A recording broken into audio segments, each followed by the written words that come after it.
Welcome back to the county seat. Our topic today has been bark beetle infestations in the Dixie National Forest in particular. Been talking about the forest management in general as a side roll to that. Gentlemen, we've got enough time to wrap up. I want to allocate a period of time to you to kind of balance this out. So if you'd like to take a minute, Kevin, and just wrap things up, that would be great.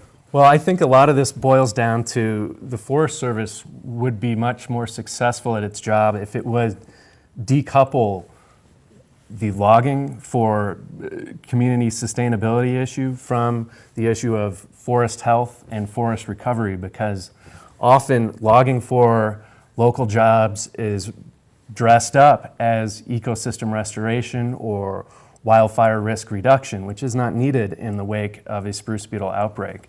And the debate would be much more productive and things would happen more efficiently on the ground if you had a timber program that was that and not a timber program that's dressed up as restoration, which it's not.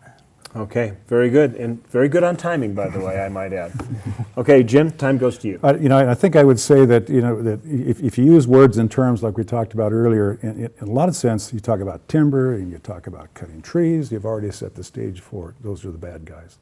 We've got human communities on the edge of these forests that are completely dependent upon what takes place on those lands and its shape, its condition, and all the rest.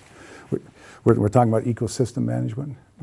The communities on the periphery are the toolbox.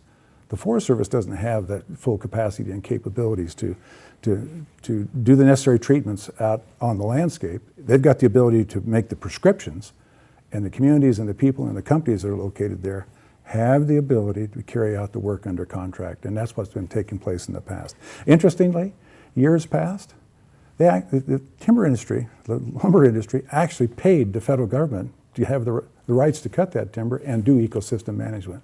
Threw all that away in all this controversy.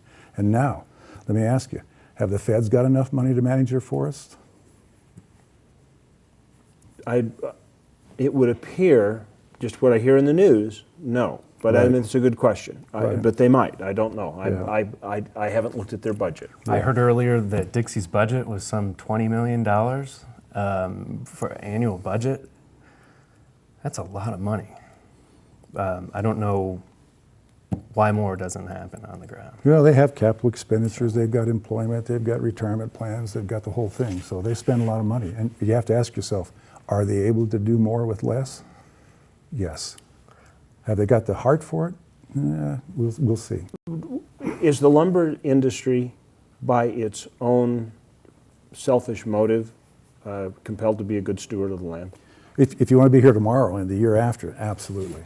And at the same time, you have to survive recessions and downtimes like we have right now. But if you don't have any stock, as far as trees for harvesting, how can you carry forward? Okay, and that just ends our time. Thank you, gentlemen, very much for joining us. Join us on thecountyseat.tv, and we will continue this debate if you're interested. Thank you. We'll see you next week on The County Seat.